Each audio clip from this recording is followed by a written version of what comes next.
یہ کریم صلی اللہ تعالی علیہ وسلم کی محبت چونکہ ہمارے ایمان کی بنیاد ہے. لا یؤمن احدکم حتی اکون احب الیہ من والدہ وولدہ والناس اجمعین. سرکار فرماتے ہیں کوئی اس وقت تک مومن نہیں ہو سکتا جب تک کہ میں اس کو، اس کی اولاد، اس کے ماں باپ اور تمام انسانوں میں سب سے زیادہ اس کے نزدیک پیارا نہ ہو جاؤں. اپنی اولادوں کو رسول اللہ صلی اللہ علیہ وسلم کی محبت کا درس دیں. اپنے گھر کے اندر ریاض الصالحین رکھیں. ریاض الصالحین حدیث کی کتاب ہے، اس کا اردو ترجمہ مل جاتا ہے. تو کم از کم ہفتے کے بعد اپنی اولادوں کو بٹھائیں اور اس کو کہیں کہ آپ پڑھ کے سنائیں. بیٹا پڑھے، بیٹی پڑھے، آپ سب وہاں بیٹھے ہوں. اپنے گھروں کے اندر تاریخ اسلام کی کتابیں رکھیں.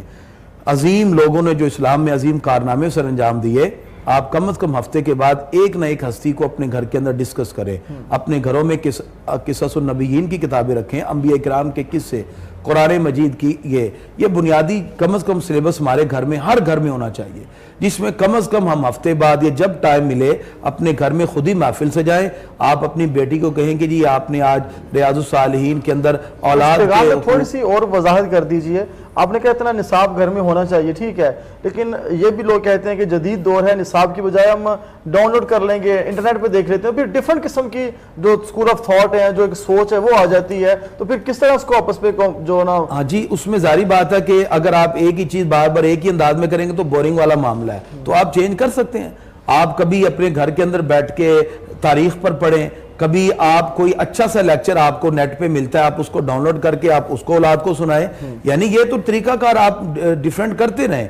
اور چونکہ میں یہ اس لیے کہہ رہا ہوں حدیث کو پڑھیں کہ حدیث پڑھنا ایسے ہے جیسے رسول اللہ سے باتیں کرنا صلی اللہ علیہ وسلم. تو آپ اپنے گھر میں بیٹھ کے اپنی اولاد کو کہ آؤ تھوڑی دیر بیٹھ کے ہم اپنی آقا سے بھی باتیں کریں کہ سرکار کے اخلاق کیا تھے. یعنی اپنے گھر میں ایک ماحول یہ ہمارا بننا چاہیے. حدیث کی کتابیں کم از کم جامع ترمذی تو ہو، جس کے بارے میں محدثین نے لکھا کہ جس کے گھر میں جامع ترمذی ہے وہ یوں سمجھے کہ رسول اللہ بول رہے ہیں صلی اللہ علیہ وسلم. تو یہ کم از کم، لیکن چونکہ بڑی کتابوں کا وہاں تک عوام کی نہیں اتنی رسائی، تو ریاض الصالحین کا میں نے اس لیے نام لیا کہ یہ آسان سے ایک جو ہے سلیبس ہے، حدیث کی آسان سی کتاب ہے جو ہر بچہ ہر بچی آرام سے پڑھ بھی سکتے ہیں. اور اربعین بھی ہوتی ہیں، 40 حدیث کو کمپائل کر دیا جاتا ہے. جی اس میں چونکہ ریاض الصالحین میں اس لیے کہہ رہا ہوں بار بار اس میں ٹائٹل بنے ہوئے ہیں. جیسے ایک آپ نے موضوع رکھا کہ والدین کے ادب و احترام پر، اس کے اندر پہلے قرآن کی آیتیں ہیں، پھر حدیث ہیں، پھر اس کے بعد اس کا رزلٹ ہے. بڑا خوبصورت یعنی کہ سسٹم. اسی طرح والدین کے حقوق ہیں، اولاد کے حقوق ہیں، نبی کریم صلی اللہ علیہ وسلم کے حقوق ہیں، صحابہ کی عظمت کی باتیں ہیں. تو یہ ساری باتیں اس طرح لکھی ہیں، ٹائٹل میں بنی ہوئی ہیں. تو بنی بنائی چیزیں ہیں. آپ اپنی اولاد کو کہیں کہ بیٹا آج اس کو آپ ریڈنگ کریں، آج شام کو بیٹھ کے محفل میں آپ نے پڑھنا ہے. آپ آدھا حصہ ایک بیٹے کو دے دیں، آدھا حصہ ایک بیٹی کو دے دیں.